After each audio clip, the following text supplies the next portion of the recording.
Welcome back, everybody, to another episode of the C.I.C. Lounge. I'm Peter. I am Jen. And we are going to be talking about Season 2, Episode 7.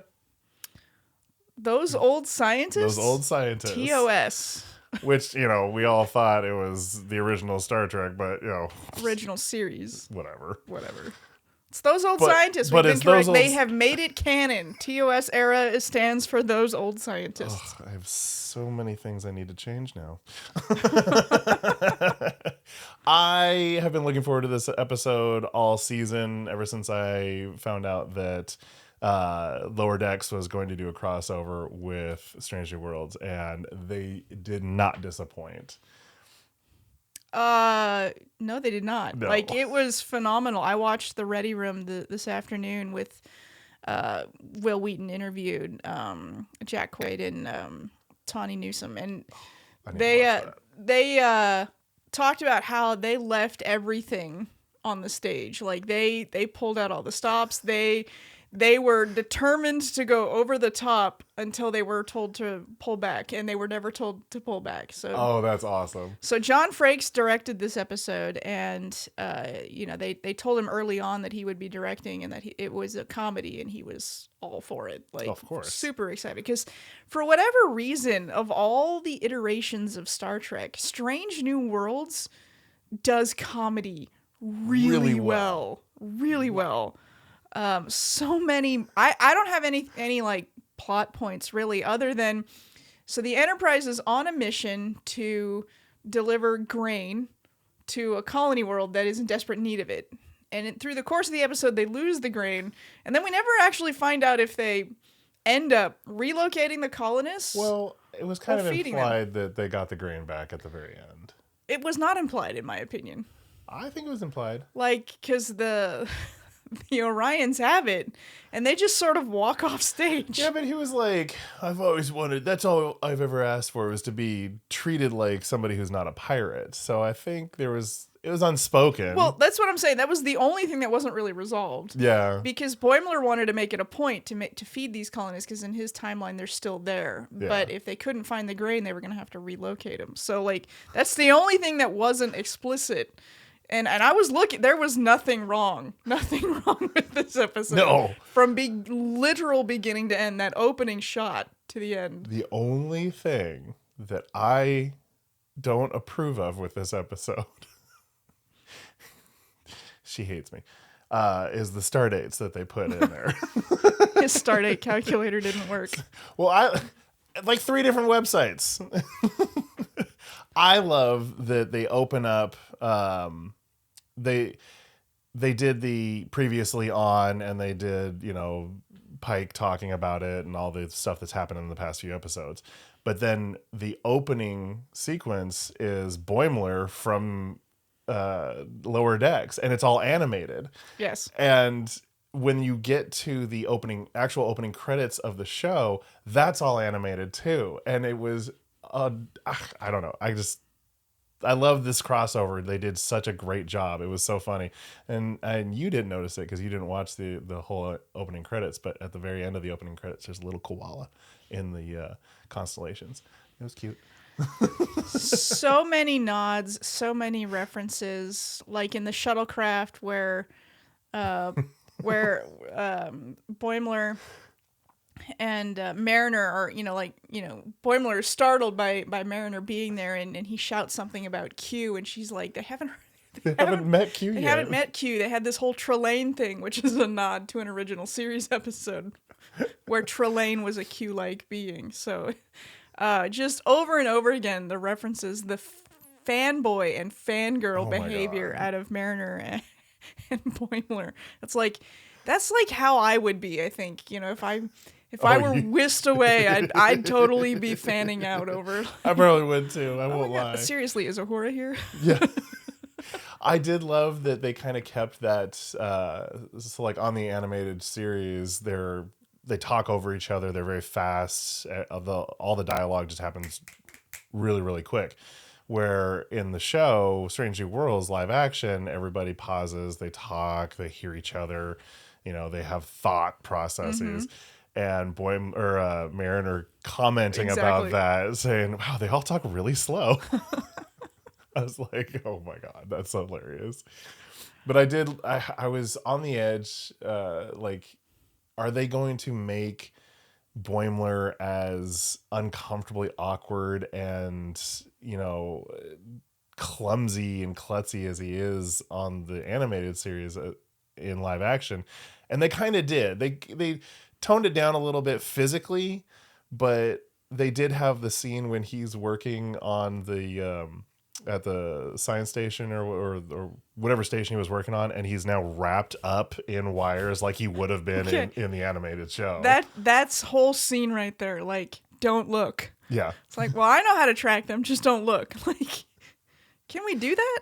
Well, I'm going with it. It's just, like, Pike's response in that was like, that's what I would do if I were captain. You know what? Just go with it. Like, he does such a great job of like emoting his exasperation with Boimler and then with Mariner later. He's just like a toddler knocking over the furniture was his reference about Boimler.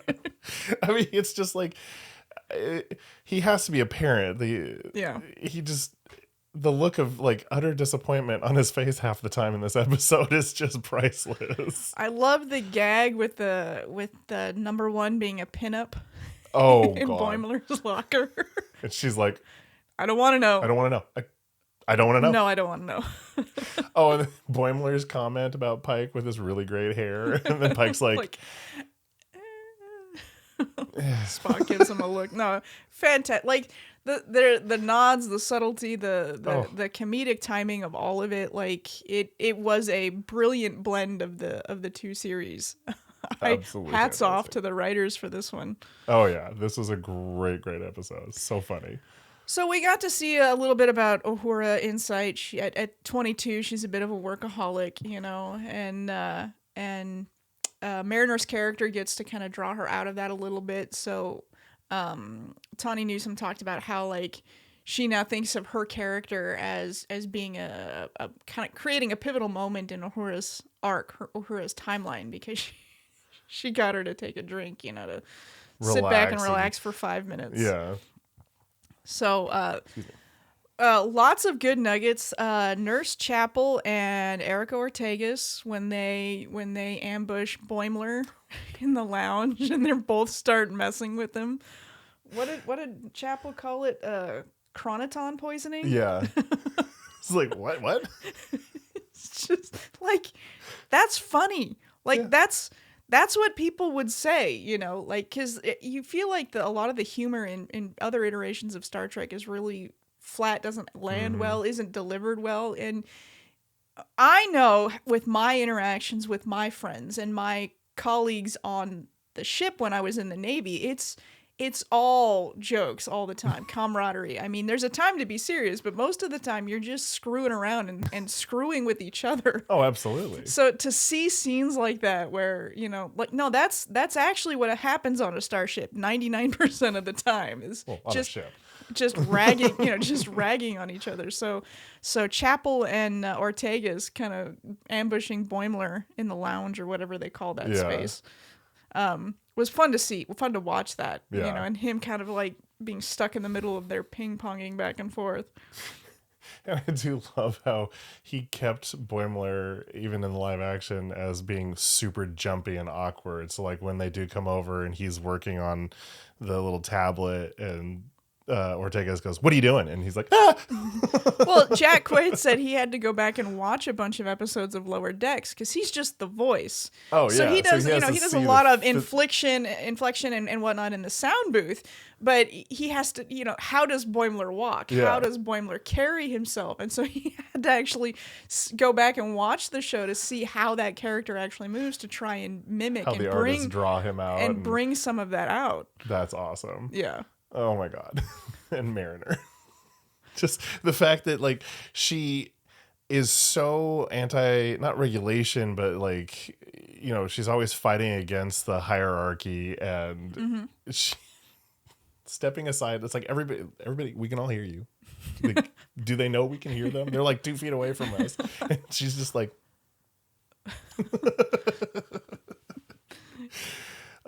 This episode was really, really fun. I very much enjoyed it. Aside from the star dates, which Boimler says that that's about 125 years apart, when all the calculations that I wrote down that I got off the line are only about 56 years apart.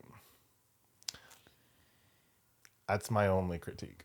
So heronium.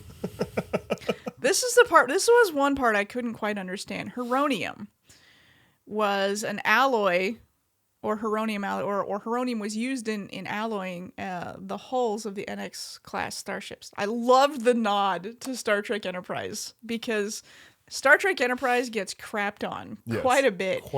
And I think there are reasons. There are valid reasons why that happens. I think most of the reasons are somewhat invalid. I mean, you have to look at the time it came out, who was running the show at the time. Has nothing to do with the actors or anything like that. And, they can only deliver what they were given. And I think the show had some really good writers, but I think they were limited in what they could do at the time. So for Strange New Worlds to give it a proper nod to Enterprise was great to see, because Enterprise predates all of it. Yeah. And so it's very much canon in every series. And nobody likes to acknowledge that no, Enterprise is still canon. So you kind of have to rely on what happened in Archer's time, So anyway, getting back to the heronium, like the NX class ships were made out of this. Did they deplete the entire stock of heronium in the entire quadrant? See, that seems like a very rare thing that you probably wouldn't just put in a bunch of starships and then to its depletion, because they talk in the episode there's none left in the quadrant. But wait a second. I don't understand. NX series. You used it in the hull of these ships until I don't get. So that part I didn't really understand. Like if it's such a small amount of material quadrant wide, maybe not put it in starships. Maybe use it for experiments and something. I don't know, but I thought that was very interesting. That okay, it's not in existence. I mean they didn't need to make it that rare. They could have just said it's only in X, Y, and Z star systems, which are too far away for us to travel right now. Like that would have been fine. Yeah, that would. But the piece of the ship being part like a cornerstone or a keystone in the construction of the 1701 Enterprise, I thought that was great. Yeah, such a brilliant. But it was a random little piece that apparently had no value to the overall ship because they just took it off of whatever it was attached to. Well, it looked like a component or a pressure vessel of some kind for something that would need to be replaced. Yeah, and they didn't replace it. They just pulled it and then put the panel back on the floor. Maybe a redundant system. I don't know. Maybe the engineer is going to go replace it. I don't know. Who knows? But I did find that a little odd that they just take this piece out and then put the floor back on. Like, it could have been a piece of metal in an angle iron or a handrail or a step. Like, it could have just been a piece of metal. Literally anything. Anything. I thought it was going to be like some plating on the outside that they had to go remove. Do an or something. EVA. That would have been fun. That would have been pretty cool. Yeah. Do an EVA. We're reaching here with critiques because this episode was just so incredibly well done. Oh yeah. I mean, it was fun. It was silly. They had lots of good jokes, good references, and having the voice actors come in and play their cartoon characters in real life was really awesome, because a lot of times you have actors doing voices that look absolutely nothing like their cartoon characters. Yeah. I forget the actor's name, but the guy who does the voice of Archer from Archer and Bob's Burgers does the voice for Bob. He looks nothing like Archer or Bob, but his voice is just iconic and fantastic, and he does such a great job. So you can't do a crossover where he comes into real life. And to be fair, not all voice actors are screen actors. No, that's true. And I don't know much about Jack Quaid's acting experience, but Tawny Newsome has been in a number of things, and she's phenomenal on stage. Forgive me, I am horrible with names. So Jack Quaid plays Boimler. He is on The Boys, and he does a fantastic job on that show. I really love his character on that show. And of course, you could see Tawny Newsome in Space Force. Yes. Great to be black on the moon. Brilliant line in that show. We'll critique that some other time. Yes. But no, so the showrunners for Lower Decks have gotten that comment that you do know your voice actors look a lot like their cartoon versions, and so that made this crossover really, really possible. Really, yeah. So I thought it was absolutely fantastic. So I have no real critiques. the scene where it's Uhura, Ortegas, and Mariner drinking the Orion drinks. I loved Ortegas' line, you're a very good bad influence. Yes. And I just think those two would get into so much trouble. So much trouble. They would feed off of each other and it would be no end of trouble. That's what I do like about Ortegas' character, is that she knows there's a time and place, and she kind of says that in that scene. When we were on the front lines, you had to take breaks whenever you could because you didn't know if you were going to get one or when you'd get your next one. Right. So she knows that there's a time and place to be serious, but there's also that time and place to have fun and let loose. And I like that she is always going to hop on that, this is the time to cut loose. This is the time to relax and have fun. And she seems like someone who really likes to have a lot of fun. I would want to hang out with her. Yeah. A lot of fun, a lot of practical jokes. And it's great to see all of these facets and elements come out in season 2 of all these characters. Not that there was anything wrong with season 1, not by a long shot, but I get the sense that they've relaxed a little bit in season 2. Yeah. And I'm excited for whatever season 3 is in store. Season 4 of Lower Decks comes out in September, and it has already been greenlit for season 5, assuming we ever get past this writers and actors strike. So that's exciting that both Strange New Worlds and Lower Decks will be around for at least another season each. I'm excited. It gives us more stuff to comment on. Yeah. Keep it coming, guys. Keep it coming. The last scene where they're all animated, where Strange New Worlds cast is animated. My arm does not usually do this. That was fantastic. I was wondering if they were going to do something like that. I was like, okay, well, we started out with the crew of the Cerritos and everything being animated, and then coming into the real world, and are they going to do the reverse? You had that moment of black on the screen, and then it pops in with the little party and get together, and I thought that was really, it was a good little moment for Pike to cut loose and relax with his crew and spend some time with friends. Well, I mean, that really brings to home what Boimler told him, where he talks about how he wished he had that one last argument or whatever with his dad. And Boimler's remark was, how many people here would like to have that with you? Wishing they had that one. And that was very powerful because, a lot of us tend to look back on those moments when people have passed, and rather than take advantage of, make the time now for the people who are in your life, because you don't know what happens tomorrow. No. And in Pike's case, he absolutely does, which is he knows what his future looks like. So it's all the more reason he should be spending time with the people that are closest to him. Yeah, exactly. Yeah. And I thought that was a really powerful scene. And I, obviously foreshadowing, you knew that was going to happen, but how it was going to happen, and they animated that whole sequence. I loved it. And of course, Ortega's, are my eyes really big? They feel really big. And they're all talking fast. Yeah, they're all talking super fast and over each other. That was great. Well, I just really liked this episode. It was fun to watch the first time. It was fun to watch the second time. I picked up even more nuances and whatnot, just comments that were made, then references to various Star Trek episodes over the years, and it was fun, just beginning to end.